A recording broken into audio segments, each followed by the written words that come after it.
What's up guys, welcome back to the caves, and today I want to talk about some simple builds that I like to run in DeepRockGalactic for some general purpose play that I think you guys might like as well. I know everyone likes the big fancy builds that do crazy things, that use some of the more wild unstable overclocks, but sometimes having a more grounded build that just uses some simple upgrades and overclocks can be just as satisfying as well. Sometimes it's nice to not have to think about a very specific mechanic that your build revolves around, and instead you just get to play the class like you normally would and not have to think too much about it. So these builds are more for those particular types of playstyles where you don't necessarily have a theme or motif per se, and instead it just helps improve the general gameplay of the class itself without focusing on one specific thing. That said, these builds are not meant to be super high-end and meta options per se, but are rather more general purpose builds that you can comfortably take into pretty much any mission type. They're ones that are not only consistent and effective, but also, at least in my opinion, comfortable. I don't have to worry about things like keeping my weapon constantly overheated for insane damage or making sure that the map is covered with platforms to be able to use my traps efficiently. Instead, with these builds, you can just basically go into any mission as the class and just play it like you normally would, and the classes are improved in essentially every way to some degree. What's more is for these builds, I am not going to be using a single unstable overclock. The reason why I'm doing this is because there are still a lot of people who do not have access to all of the unstable overclocks, and while yes, it is random what overclocks you get from machine events and what have you, since the unstable overclocks are obviously less in number than the clean and balanced ones, chances are people have more of the clean or balanced overclocks for the weapons that they want to use than they do the unstable. So without further ado, let's get into talking about the builds. First, when talking about these builds, I'm not going to be going as in-depth as I normally do with my normal build videos, and instead I'm just going to talk about the very basics, since there's several builds we're going to be talking about, and in a lot of cases you do have free flexibility to change some of the things that you want. So the main things I'm going to be talking about with these builds are the primary weapon and what loadouts I have for it, the secondary weapon and the loadouts I have for it, and lastly the grenades that I'm running with this particular build. The reason I chose to do that is because in terms of the utility tools and traversal tools, everybody kind of likes their own style of how they want them loaded out. For example, for me personally, I like to have the biggest area and the longest duration on the gunner shield generator, but somebody else might not necessarily like that. So in that sense, I'm basically just going to say, hey, you can set it up whatever way you want. When it comes to the core essence of most builds, the weapons and grenades are kind of the main things that it boils down to, so that's what I'm going to be focusing on for these particular builds.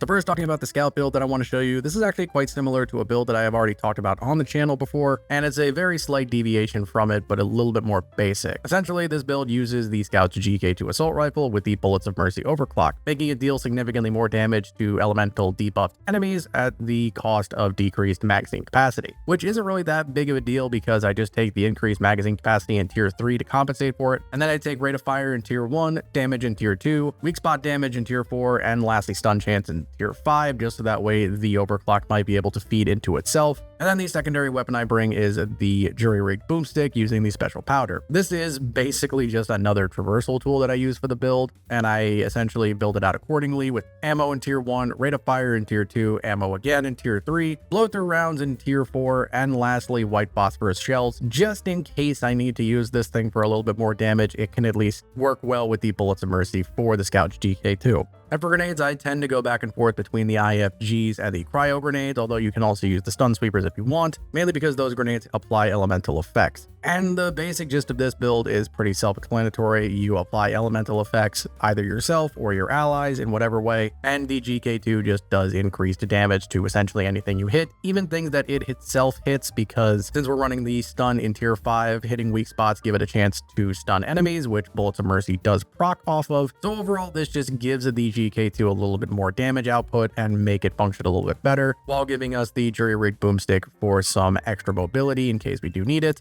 If you wanted to change this up at all, you could run the crossbow with things like cryo bolts or fire bolts, or you could run the cryo mindlets for the Zukovs. There's a lot of different ways that the Scout can benefit off of elemental damage, but this is just a way that I did it very comfortably because I don't really need to think about it too much, and the GK2 essentially fuels itself with its Bullets of Mercy overclock most of the time. Moving over to the driller, I did again want to keep this very simple and accessible, so we are using his first weapon, the Crisper Flamethrower, which is a very simple, sticky, additive, clean overclock. This just makes it so that way the sticky flame duration is a little bit longer and that the weapon does a little bit more damage. So to improve it, I took extra range in tier 1, extra heat buildup in tier 2, sticky flame slowdown in tier 3, even more sticky flame duration in tier 4, and then heat radiance in tier 5 just because it's very nice to have. If you did want to change out one of the tier 3 or 4 upgrades for more ammo, you could do that as well. And then to complement, I'm just simply running the Subata 120 pistol with the oversized magazine overclock, which gives it significantly higher magazine capacity in exchange for a longer reload time. And then to load it out, I'm running the improved accuracy in tier 1, extra ammo in tier 2, quicker reload speed in tier 3, extra damage in tier 4, and then volatile bullets in tier 5 to be able to capitalize off of the flamethrower and give this gun a little bit more damage output when needed.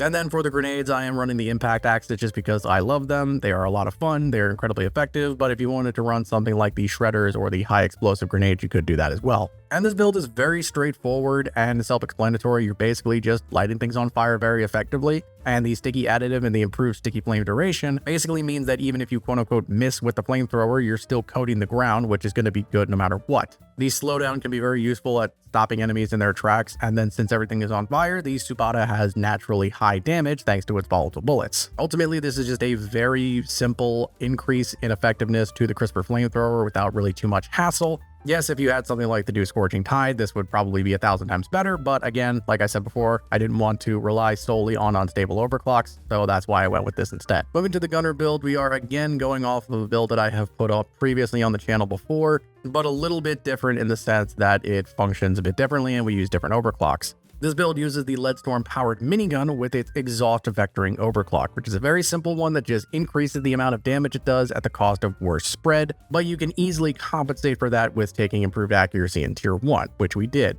And the other mods include extra ammo in tier 2, stun in tier 3, faster windup in tier 4, and hot bullets in tier 5 to give us more damage. And to complement this build, we are taking the Bulldog heavy revolver with the volatile bullets overclock. With the minigun's hot bullets, we are going to be lighting things on fire, so volatile bullets gives us the ability to capitalize on it and be able to do even more damage with the Bulldog, all at the cost of significantly less direct damage. So to improve it, we're taking accuracy in tier 1, ammo in tier 2, blow through in tier 3, more ammo in tier 4, and Deadeye in tier 5. You could go back and forth between Deadeye and Neurotoxin in tier 5 if you wanted to. I just like to move around a lot and I'm not confident with my aim, so that's why I picked Deadeye. And then lastly, for our grenade, we're taking the Incendiary Grenade for even more fire spreading and to be able to just slot in very well with the rest of our build. So the idea with this is that your minigun is basically just going to be doing a lot more raw damage. Both using exhaust vectoring and the hot bullets, your overall damage output is going to be really nice, and you don't have to worry about anything too much. You just basically point the minigun and fire, and the longer you hold down the trigger, the more things are going to be lit on fire, which are just going to make your Bulldog and your Incendiary Grenade just that much more effective. It's a very straightforward build where you can take out swarms of enemies very quickly or single target threats by lighting them on fire, and overall this is just a very good gunner build that can help you take out basically anything you're going to need. And then lastly, for the engineer build, this is one of the only builds that does not use one of the starter weapons, but it's still simple enough to where I feel like anybody could easily pick it up.